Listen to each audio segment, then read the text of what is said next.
everyone. Good afternoon, San Francisco. How are you? I am so fired up to be here. I have been an absolute fan and sister to the city of San Francisco under the leadership of Dr. Cheryl Davis and the entire team since I met Dr. Davis. I guess it's been over a year, couple years now, really. And I just want to, first of all, I love the theme of starting with gratitude.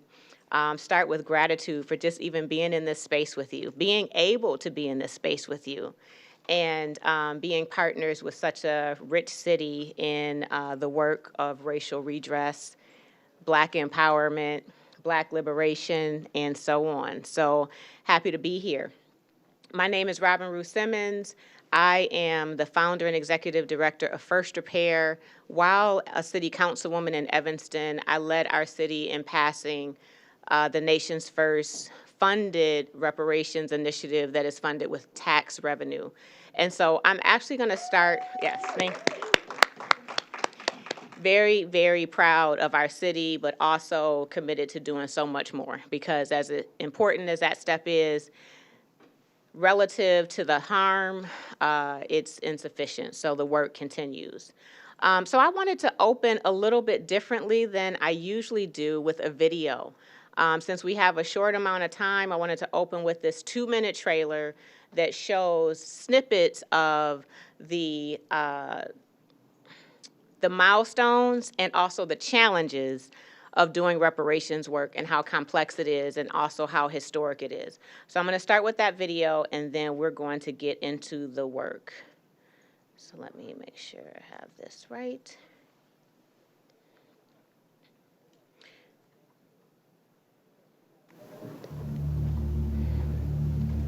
It should be cash payment. I think what they're offering us is an insult. How do you determine who's supposed to get it?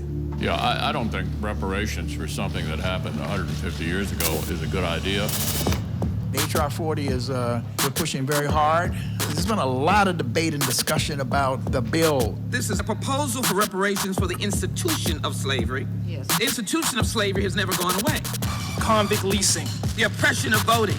poll taxes, and racist GI bills. HR 40 is, in fact, the response of the United States of America, long overdue.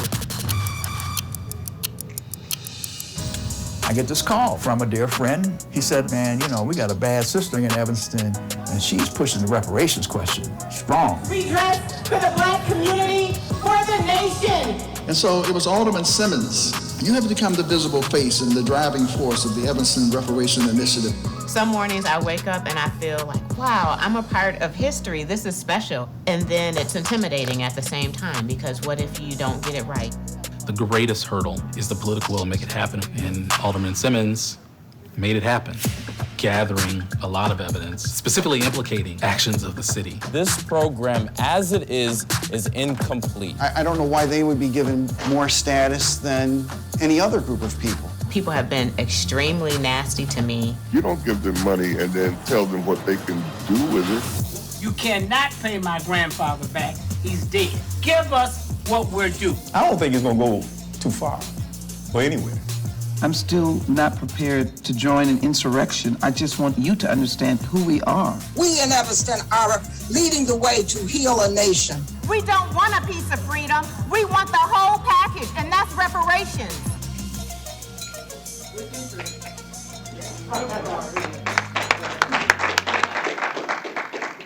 Perfect. So I'm gonna get If out you're a of there. professional woman whose career Close is not this. thriving.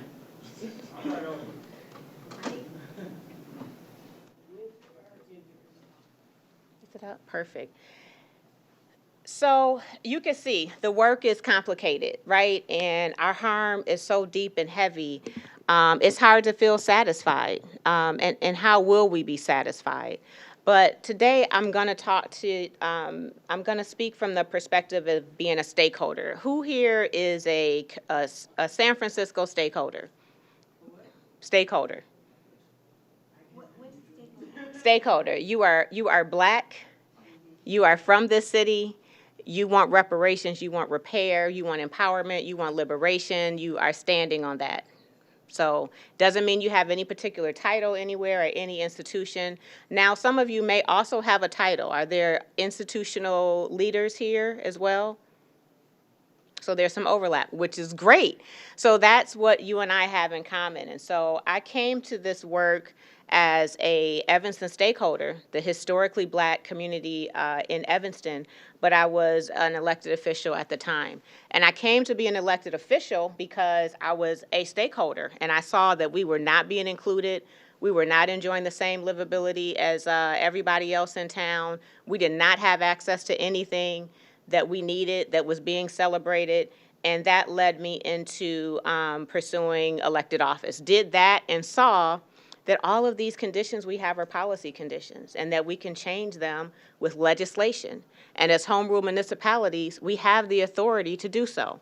And so I want to just start with that as context of where I come to you as a practitioner, not as an academic, and there's other types of leaders in the space, attorneys, and but I'm coming to you as your peer, as a stakeholder and a practitioner, just like you are. Additionally, my work is now informed by many touches with foundations, organizations, now dozens of them that I've been able to talk to on their history of harm and also their goals for repair. In addition to foundations and other institutions, many colleges and universities, just returning last week from speaking in the UK at the University of Cambridge, as they just sent their acknowledgement of their history of slavery as well. In addition to that, my work now has reached global communities. Also having been to Accra, Ghana, going to Cape Town to learn more about truth and reconciliation, going to Guinea-Bissau, West Africa after doing DNA and genealogy work and finding out that my foremother was kidnapped from Guinea-Bissau. And so going and returning there last year so that I could connect with my ancestral home. And then also recently going to Vatican City, Rome, where we have been able to bring a case, a presentment for reparations to the Vatican for their atrocities against Black people and really initiating in some way the transatlantic slave trade. And so what I've learned in this experience is how connected all of it is, but how important the hyper-local work that we're doing is impacting global repair. And so although we are concerned about our neighborhoods, in my case, I was concerned about like a 4-block radius where all Black folks were forced to live at one point in time. And now the work is not only impacting other cities to be inspired, but it's now impacting other nations to be inspired, having met city council leaders in the UK last week that are replicating the things that we're doing here in the United States. And then this is just a map that shows some of the cities in which I've been able to serve at First Repair. So quickly, there's so many ways that we think about reparations, and usually we hear people discuss a check or some sort of form of compensation. But we look at a very comprehensive approach to reparations, the process of repairing, healing, and restoring a people who were injured due to their group identity in violation of their fundamental human rights by a government, corporation, institution, or individual.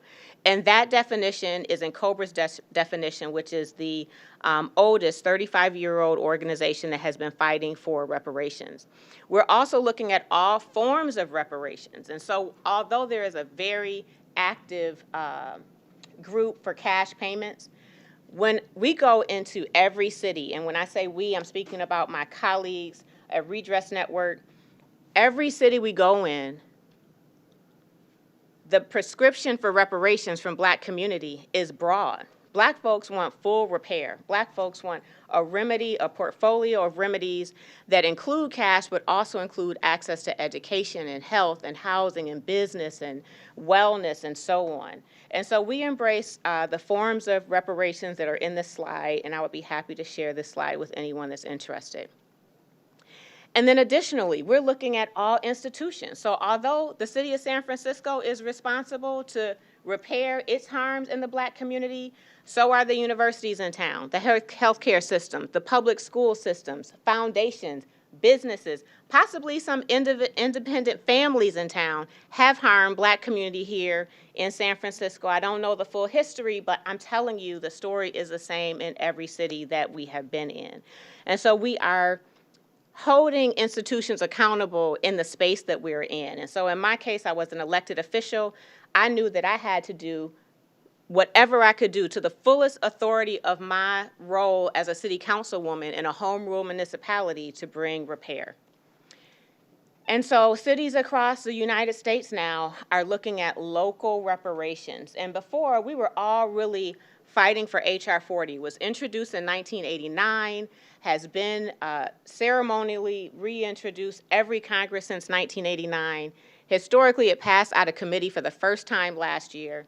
But still, we have no H.R. 40 commission, and so we're doing what we can within our purview. The city of Evanston is looking at our zoning laws and our housing discriminations that were anti-Black, responsible for the current segregation that we have today. Other cities like Amherst, Massachusetts, is looking at their racial covenants. Tulsa, Oklahoma, of course, and very appropriately, are looking to repair the massacre, the race massacre of 1921. I'm sorry, I visited there and I get emotional every time I think about what happened there. So in Evanston, this is a city map of our historically red line community. Sure, it's the same here. Although this has been outlawed with fair housing when that was passed in 1968, today, this red map, I live in the center of it, is where Black community still lives. It's also where Black community does not have a neighborhood school. The only neighborhood in all of Evanston that doesn't have a neighborhood school. The only neighborhood that doesn't have access to healthy food, a food desert. The only neighborhood with air quality issues because of busing, because we don't have a school. We have less community amenities, less environmental assets, deteriorating built environment, and so on in Evanston. And so these are some of the things that brought me to call the question of reparations in our city. In Evanston, we have an income gap of $50,000 between Black and white Evanston. Here is a list of recommendations that were given from Black Evanstonians in our work in 2019 when we began our community work to hear from the community on what forms of reparations do we want to see. And you could see that it's a long list. This is a very limited list, but I want to say that it's been the same in every city. And so I won't go through this whole timeline because this is really a 2-hour presentation and I have 10 minutes, but our process for reparations, although the introduction was made in 2019, I really look at 2002 as when we began our commitment to reparations. Judge Lionel Jean-Baptiste, he was then an alderman in Evanston, or councilman in Evanston. He returned, like many others, from the World Conference Against Racism in Durban, and many local leaders began introducing resolutions for reparations. Now, at this point, it was just to support H.R. 40. It didn't have accountability to the city. It didn't have a budget, but it was a commitment to repair. In addition, there were slavery disclosure laws that were passed as well. But through a couple years of work, community process, town hall meetings, stakeholder meetings, committee meetings, city council meetings, we passed Resolution 126R19. That established our reparations committee. It committed our first $10 million of cannabis sales tax to reparations, and then it prioritized our goals for reparations based on the feedback we had from the community, which was housing, economic development, and educational initiatives. So more about process, and I'll say that at this point we're dispersing reparations. So we went through a community process, identify eligibility, identify our first recipients, and have begun dispersing reparations. Now this is the part that's really, really important. Stakeholders, legal professionals, government, historians, financial institutions, allies, funding sources, researchers, philanthropists, everyone in community is responsible to the reparations process. Not just Black folks in us identifying the harm and prescribing the remedy, but our allies in doing the work, supporting it, funding it, holding themselves accountable, educating their own communities. And so this map, you probably saw it yesterday when the Redress Network presented, but I love to share it because it shows how so many cities, including San Francisco, are beginning to take their steps towards reparations. And here it shows how reparations is being categorized. And so lastly, I just want to say that what we're doing, San Francisco, Evanston, Detroit, Michigan, Amherst, Massachusetts, is having global reach. And so although we're here right now in San Francisco, communities across this world, including Europe and West Africa, which I've been only in the last 60 days, know about the work that's happening here and holding their own governments accountable and being inspired about how we might be repaired as a global Black community. And so my message really is that if we synchronize our local efforts, if we support one another, if we add on to best practices from city to city, we will get to global repair for Black folks. And so with that, I just want to introduce my colleagues. I don't know, raise your hand, which is coming first, and I'll introduce you.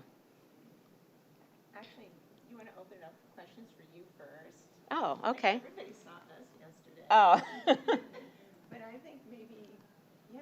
Okay. A lot of questions about. Okay. So I just kind of breezed through that to make sure we had space for everyone, and I would be happy to answer any questions. Yes. I just had a question about the term stakeholder, and is that a fixed definition, or is it in any way subjective? I consider it fixed, and my colleagues will respond to it, but it is one that has been without debate in the movement for reparations. Stakeholders being those that are directly harmed or harmed through lineage. So although I wasn't in Evanston during our period of harm, which is 1919 to 1969 is when we had anti-Black laws, I'm a stakeholder because I'm a direct descendant of 6 generations of my family that lived in Evanston. And so it's not a term that, there's a lot of things we debate in the movement, that's not been one of them. I want to be clear about why I'm asking in this moment, because I'm a homeowner in Oakland, but I feel like I'm a stakeholder in San Francisco's movement, because everything they do to San Francisco, they then do it to Oakland. So I'm like, it's just rolling right down the hill, and you just get over here first to support what's happening over here. Yeah. But so that it was more of like, just like an internal question, Yeah. not about how you define it for the whole movement. Just in the room when you said raise your hand if you're a stakeholder, I wanted to raise my hand, but I was like, Everybody Black is a stakeholder. Yeah. So, I mean, you may not share a zip code as, my brother here, but you're fighting for the same cause and you've had the same harm. So you may not be eligible for reparations here in San Francisco, but you are eligible for reparations. So. Yes, you should. Yes, you should. Yes. One of the things that this conversation, and thank you so much for your work in supporting the work out here too, and supporting this work out here with members of the community out here. I just want to thank you for Of course. This, how you bring all us together in this space and the work that you're doing nationally. My question to you is, how do we develop a framework for institutions that may want to take an internal look on how they can identify harm and identify reparations for harm they've done? What if there's a business or a corporation who says, you know what, we know this is more focused on institutions of government, but what models can we use to identify the harm that we've done and offer a series of reparations to our communities? Because a lot of these corporations, they'll move into these cities, and the institutions who we're asking for reparations from will give them the tax breaks and the tax cuts. That's right. Thus, they become a part of that harm too, because they take it from our community and then want to just send some volunteers to go pick some dirt. Where, put, we Black Lives Matter, see? So Black Lives Matter, but all right, what's your reparations? How you gonna repair your harm? That's right. Love the question, and you're spot on. And the framework really starts with the case for reparations. And so each institution, organization, whoever it is, government has to have a harm report. Some communities call it a harm report, but they have to do their own history, uncomfortable history. And so at Cambridge, there was just a debate that I think is worth exploring more, that institutions don't do their own harm report. for obvious reasons, right?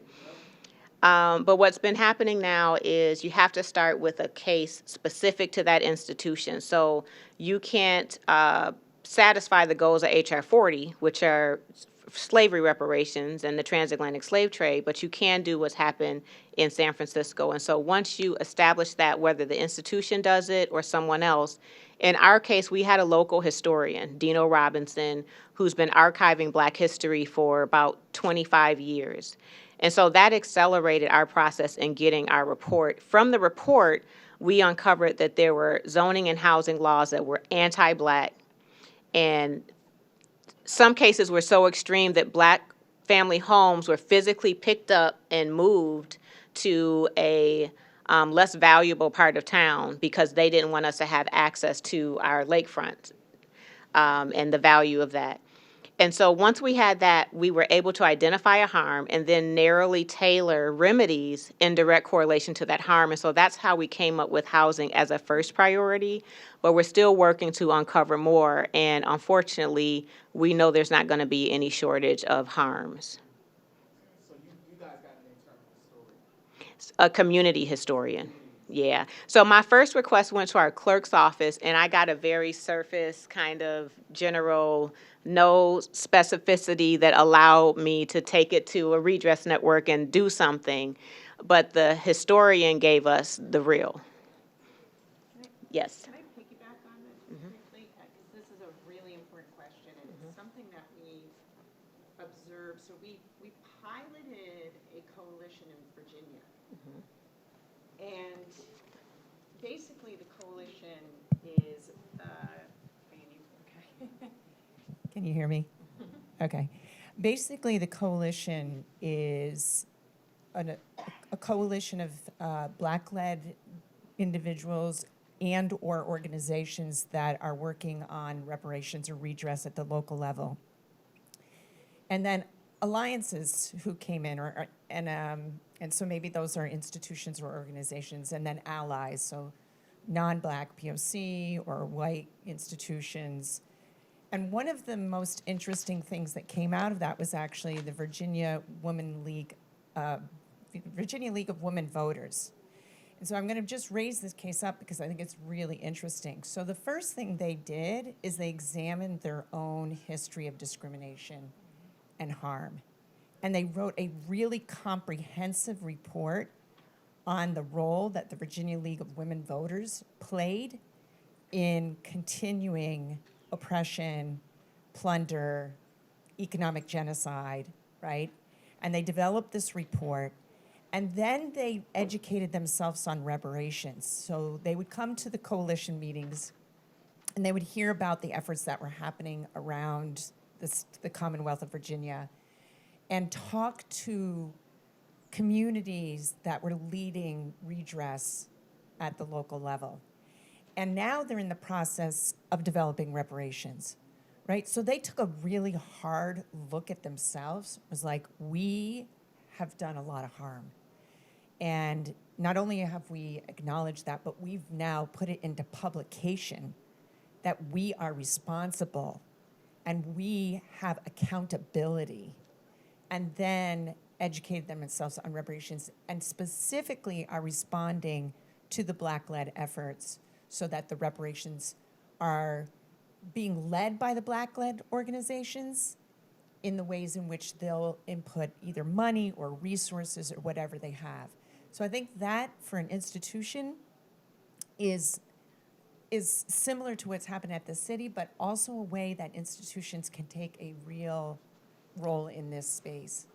I want to add something to that is what's important. You could probably keep that because is that I'm glad Linda got to the point where she said they were listening to the Black community as they were prescribing remedy, because had they decided on their harm and prescribed their remedy, and what that would have been a problem, right? So you want to make sure that the community is engaged at the point of, really, I think at the point of uncovering the harm, but definitely at the point of prescribing remedy. In the orange shirt, yes.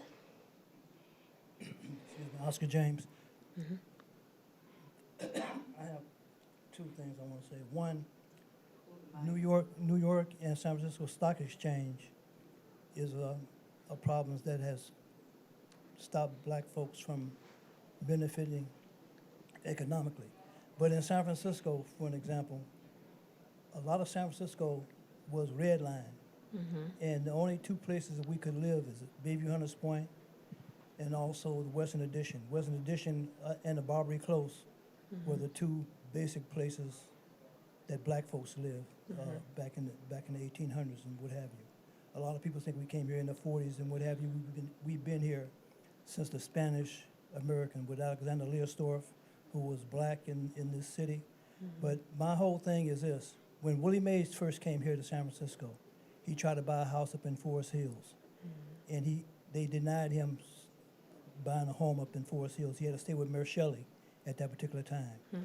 In 54, 55, when they were building Westlake with government monies, okay, my mother tried to move out because there was a lot of black people moving into Hunters Point. My mother was one way and my father was another way. She didn't want to live with a whole bunch of black folks, so she wanted to move in Westlake. We went to Westlake. They told her there that they didn't allow black folks out there then. That was another red line. Not until 1955, 56, they allowed black folks to move into Lakeview, Ocean View. There was no blacks. There was a thing out there where they were denied. Now all this is in black and white, where they can go and tell you what you can and cannot do. A lot of it is being changed now, but we still have places in San Francisco that black folks and third world peoples cannot live. So that's all I want to say. Thank you.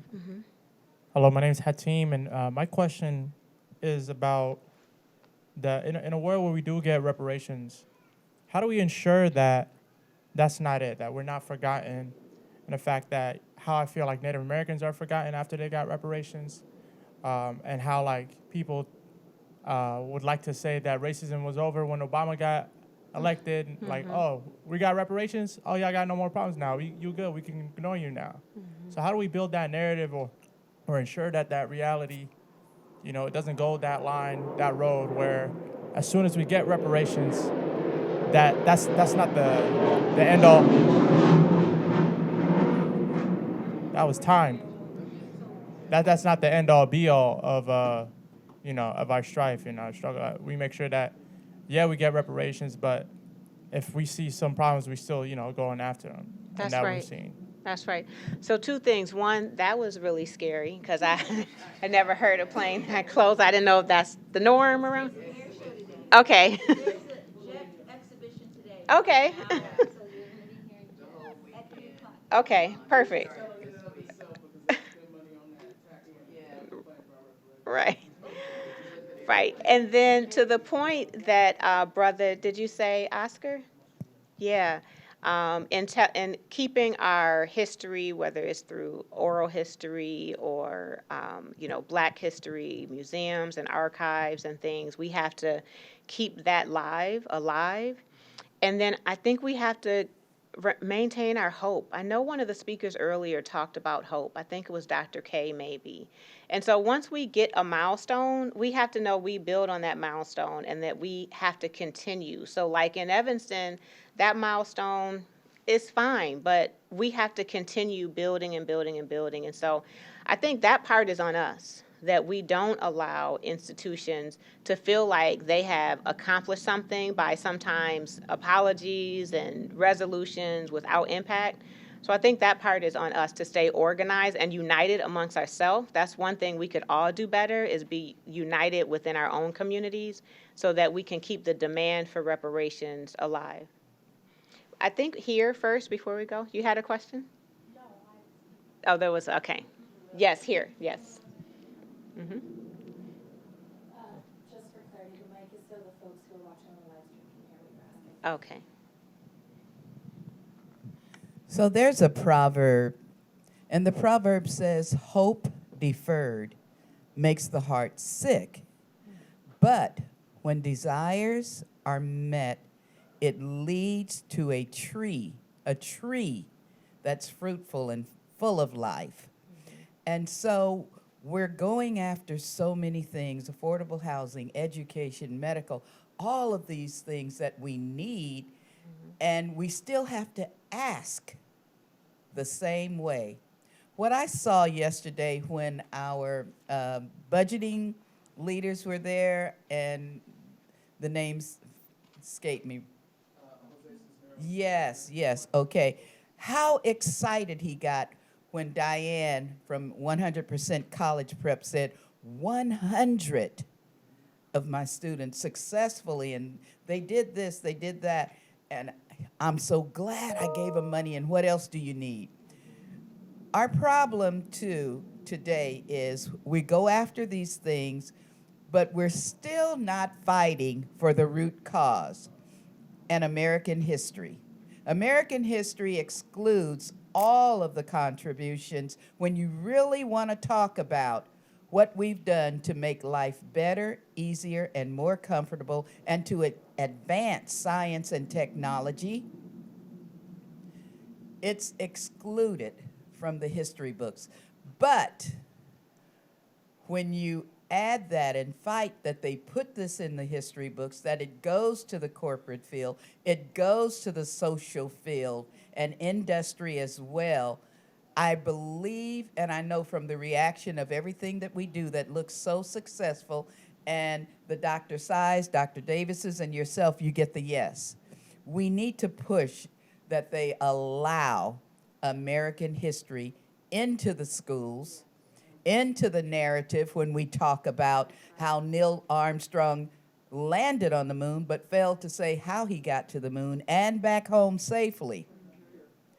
We don't push for those things, and therefore the next thing we need, well, what is it on this list? So you have to go through that list carefully and jump through hoops each time. But we need to look at root causes for all of these symptoms that we're solving. And work with those root causes, because globally, the African American nation is viewed as a people that don't contribute to the world and society around them, only because they don't know their American history. So we have a responsibility.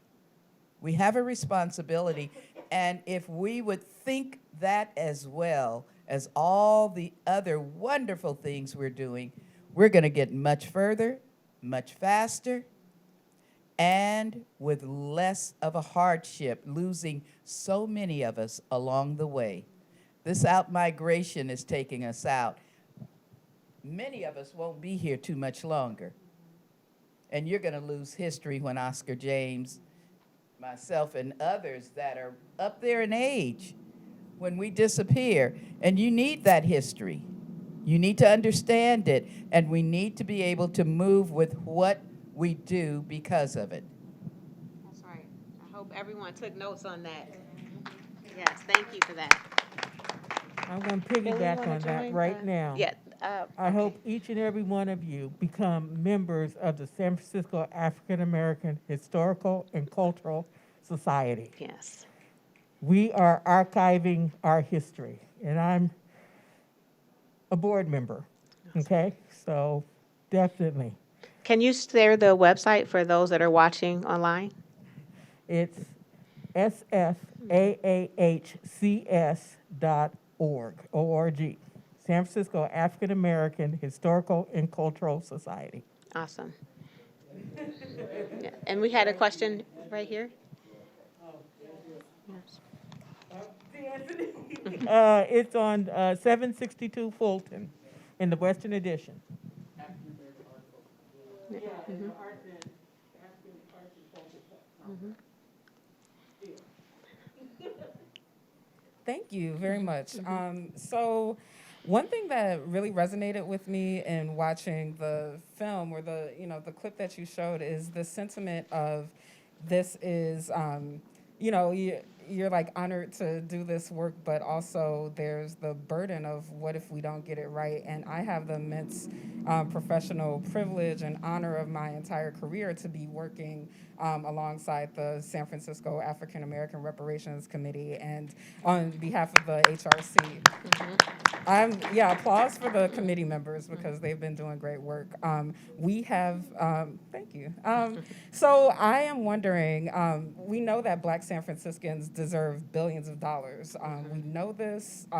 It's been written many times. There's like 3 reports that have been done in 50 years that say the same thing, you know. And that's the case in a lot of American cities when we study Black communities.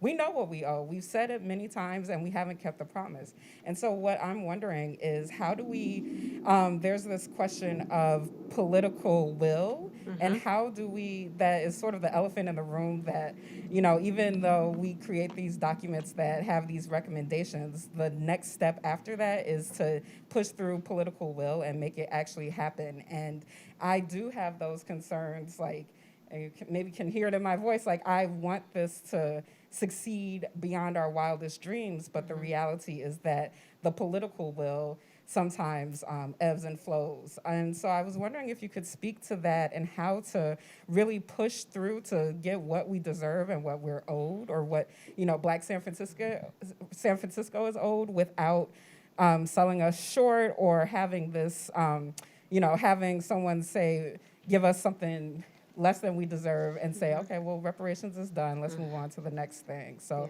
I'm just wondering if you have any thoughts on that. I do have. Do you want to answer it? Or So, so the point when I said, you know, what if we get it right? You know, a lot of the filming for this happened in 2019 and 2020, and we grow every day. And one of my mentors has helped me understand that, you know, this is our leg of the race. You know, we are building on the work of the elders and our ancestors that have been doing the work. So any steps that we make is good. So I don't want anyone else to use that as an example to beat yourself up or feel like you've not contributed enough. Just waking up Black and surviving sometimes is enough in America, right? So I've grown a lot since then, but the political will is everything. And so that's why, for me, I had a short window of time before I left office, knowing that when I transition out, the same sort of fire, you know, would likely not be there to carry it on. And so we have to make sure that, you know, we're feeling empowered, that we keep the mess all about narrative. More narrative work needs to happen. And so narrative change is becoming a topic of every discussion in racial redress, as it should be. And so political will changes, elected leaders change. You know, even right now, we're looking at, you know, the hope for HR 40 to pass. And now the discussion is how it might interfere with midterm elections and this and that. And so we know that there's always going to be sort of that political culture and climate that will keep us further away from our goals. But we have to know that we're building on what Callie House did and what Queen Mother Moore did and, you know, the message of King and Malcolm and so on, and know that we can't tire from that, and also know that it's a continuum, like our work is cumulative, and then just wake up and also be well. And so I hope Billi, she's our wellness person in the movement, talks more about how we better balance things, because I was not well. I was very unhealthy, just working every day, and I realized, like, I can't solve our, you know, race crisis, right? Like me. And in the interim, I'm going to kill myself, and I have children and parents to take care of. And so I think that we just, we love ourselves and we trust ourselves. We stay committed to the work. We work together because none of us is as smart as all of us, right? And then we be well. And I'm going to let Billi make sure that she talks to us about being well as well. Okay. Mm-hmm. Thank you. Mm-hmm. Can everybody just give Robin a round of applause? I'm always so grateful and blessed to be in the space with her. We were actually hoping that this session would be more of a conversation. We were hoping that you guys could engage with us, we were hoping that you guys would be able to, and I wanted to uplift some of the people who are in the room. I wanted to make sure that we acknowledge that there are people who are doing this work in their work lives in this space with us. This gathering that you guys are having, like for this session, is creating an opportunity, and you are the chosen ones in this moment for the work that you are doing. Like, I just have to acknowledge who you are in this space, and even if you're doing camera, and even if you are being a support person and don't view yourself as an ally in the space, or you don't realize that you're here for a real reason, I need you to know that it wasn't by accident that we're together in this particular moment, and that we are here now. A beautiful Congresswoman said, our existence is our resistance. Like, us unapologetically entering into the room is what we are offering, and that is a lot. Like, you are here, and we appreciate you for everything that you're doing, and the fact that you survived to be able to get here. And on top of that, your ancestors and everything that they did for you to have been here right now in this moment is valued and appreciated and acknowledged, period. Like, I just have to remind us that this ain't by accident. Like, we are here. Yes, like, I'm not playing with y'all. Okay, so I think I met everybody yesterday. My sister is here with us today, and she told me that I didn't tell you guys anything about me, like I didn't do an intro. So I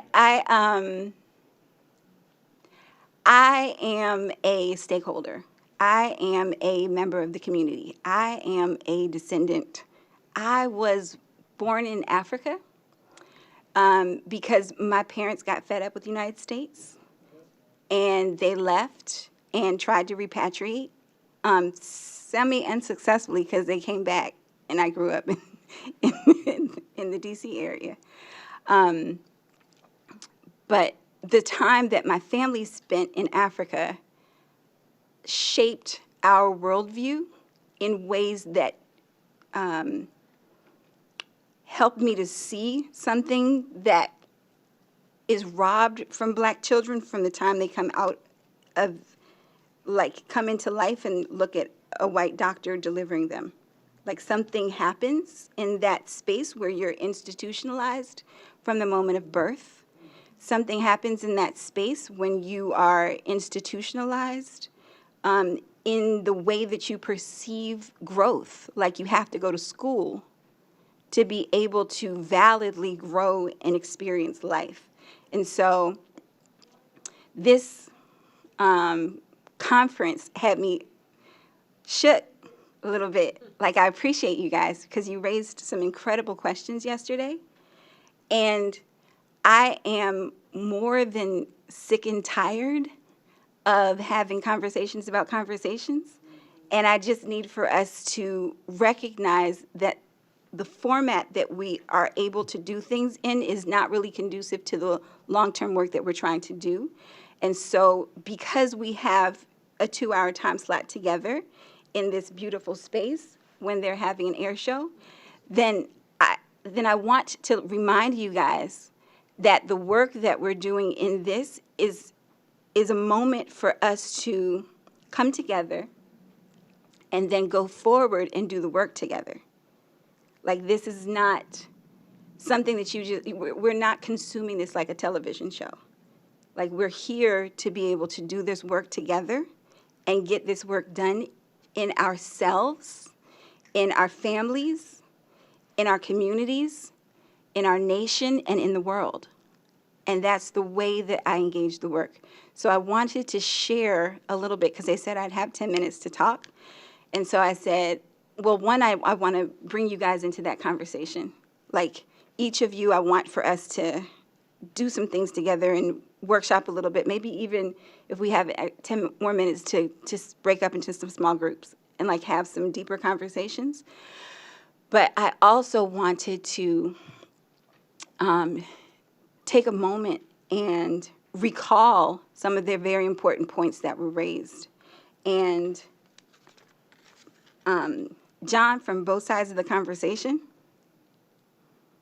I want him to be a part of a group that leads a conversation that talks very specifically about, well, my sister called it the case for evidence. Like, I got up at 5 o'clock this morning processing for which I was talking about yesterday. And the question was raised. So Linda Mann, as you guys know, is my colleague in this space. And I am unapologetically me. This is how I am. This is how I continue to be. So this is it. This is how I am. So one of the questions, or the question that John raised yesterday was about why do we need someone like Linda to be in this space with us? Like, why can't we just do it for ourselves? Why can't we just go and collect the check? Why can't we just, how come it's not just coming to us when they know what they did? Like, they know what they did, and it was done, and we all know it. Like, we don't have to pretend like it didn't happen. Like, the harm happened.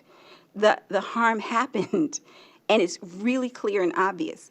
And I used to use the example of, like, a person I have a friend whose baby was born in a cab.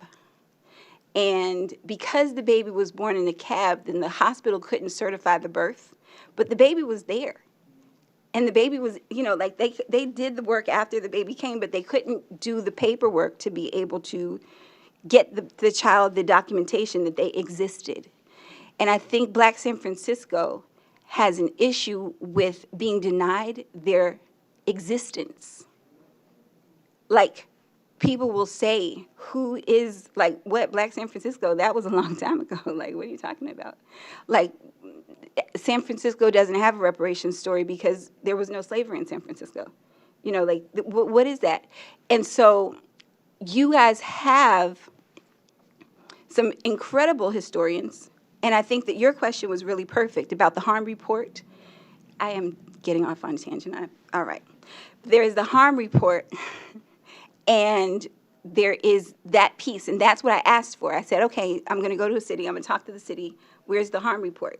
And what they sent me is the names of about a dozen historians, but they didn't send me the harm report. So that's work that needs to be done, and I need for everybody who's interested in that to join the Historic Preservation Society that she stepped out, join that, talked to Dr. Carolyn Scott, and talked to Oscar James. And why do we need a harm report? Right, evidence. So I'm a lawyer, you know that. So when you, the reason why you need a harm report, the reason why you need to present that there is because you have to be able to prove and demonstrate that, first of all, you exist. So we have a community in Virginia, Brown Grove community in Virginia, and the first thing that they told them is that they don't exist. And so we came in, we said, we know you exist, and here's the way to document that you exist. Put these pieces of paper forward so that the government can give you the certification, i.e. birth certificate, that you are here and you exist. So once you've got and again, it is a lot of unnecessary, I don't know, it's a lot that you have to jump through. But the point is, you want to be able to present that evidence. You want to be able to present that documentation. You don't want to go into it without knowing what documents count and what documents don't count. Like, I've got the umbilical cord. Does that count? No. The umbilical cord is not evidence that counts. So if you guys are interested in that particular conversation, then I want to break up into a smaller group and have that conversation about the existence, the evidence, the case, like why you need people who understand how to jump through hoops to be able, or what a hoop looks like, so that you can go through those processes to be able to get into those positions. Like, that's a real conversation. The other group that I'd like for us to break up into is the coalition question. So, like, there was a person yesterday who asked a question about what do I do as an ally? What do I do in this space? How do I support this how do I not step on people's toes? How come we don't follow the example of the Japanese and just do what they did? And it's such a beautiful question, because what I know is that the Japanese modeled us and they got it. So if y'all want to have that conversation, let's break up in a real quick group and do that. And then the third conversation is it's about the money flow. So like checks get disseminated and money is flowing. And why is the money flowing this way and not flowing that way? Like how does the money flow? How do we need the money to flow? Is that a conversation? Yeah. All right. So we've got, what, 10 minutes? Okay, so we're good. Okay, we're good. So we got.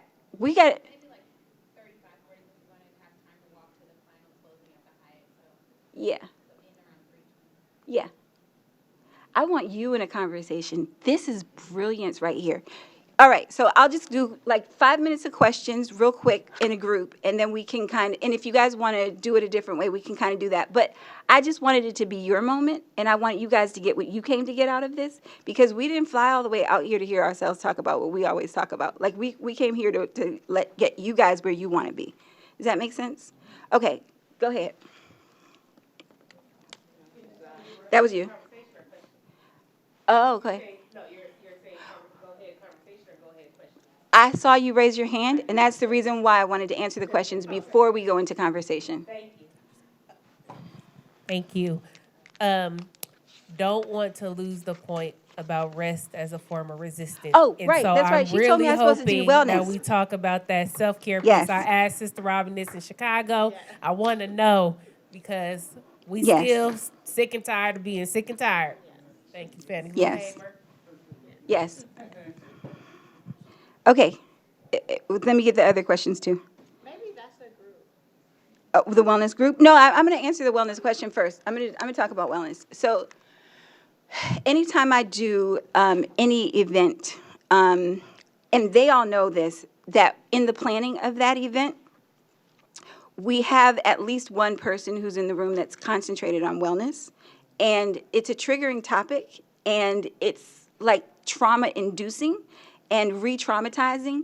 And the people who get the best funding for it, like, really, really want you to keep telling your trauma story, like, again and again. Like, show us the scars, you know. Like, how many times did they take your house? And how? Well, look, you're homeless. Oh, that's so good. Tell us about what was that like? What was it like when you were sleeping on the? Oh, but were you sleeping on a park bench? Oh, but that's not really homeless. You were sleeping in your car? Oh, no. Wait a second. So you were sleeping on a couch? Okay, yeah, that. You know what I mean? Like, yeah. So I am a pure advocate of wellness in process. And the phrase that I use when we're planning and thinking and working together is, what do I say? How you do what you do is just as important as what you do. And like reparations work should be reparatory. Like if you're doing reparatory justice and you are a stakeholder in this space, then you should absolutely be getting beautiful things that happen as a result of the work that you're doing. And I'm going to speak on a slightly controversial topic, and that's Patrisse Cullors. This morning, I was, very early in the morning, I went to my sister goes swimming all the time. For her sanity. And so she took me to her pool, and I said, okay, well, if there's amenities, I can deal with that, because I'm not going swimming because my edges. But we went to a hot tub, and it's cold outside. It's like 70, 60 something degrees in the morning, and it was lovely. And there were all of these wealthy older folks in Santa Cruz, because I was in Santa Cruz. And I went to the sauna, and I went to the hot tub, and I went to the, and I did go out dancing last night, and we did deal with a lot of real life things as well. There's a young man who was arrested this morning, and she's the head of security in her community, and so we were dealing with that. And I was also preparing for this conversation with you guys and processing a lot of, like, I'm very emotional, and so I was like dealing with everything that you guys were saying yesterday and wanting so much to be able to help you with what you're doing. So Patrice Cullors was really harshly criticized for the home that she created for activists in the space, that she wanted to create a place where people could go and not be stressed, not have to worry about housing, not have to worry about, like, they could be activists and artists and creatives in the space where they could go outside and go into a hot tub and go into a steam room and not be stressed. And I don't think that only rich old white people should have access to not being stressed. And the conditions that we created in this cultural kind of space is that we have to work all the time, and we don't deserve to take a break. And when we do, we're like not really respected for it. And so I was having this beautiful conversation with John about walking the walk and doing this work, and how you do what you do is just as important as what you do. And I do get a little bit of pushback from my supervisor at work when I'm planning on doing things that are pure joy, because I like doing reparations work that is pure joy for Black people. Because what did my ancestors struggle for if I can't enjoy being here with you right now? Like, if we can't have a beautiful lunch at the pier, whatever that thing was called that we just now went to, then why are we doing this work? Why are we struggling? Why can't we enjoy life? Like, we should be able to find joy. We should be able to do that. And we should be able to redress the harms that have been done. But we don't always have to be in trauma for us to be able to be redressing our harms. We should be able to do health and wealth and healing. And that's a beautiful, beautiful thing. So, okay, everybody, big round of applause for San Francisco. Reparations now.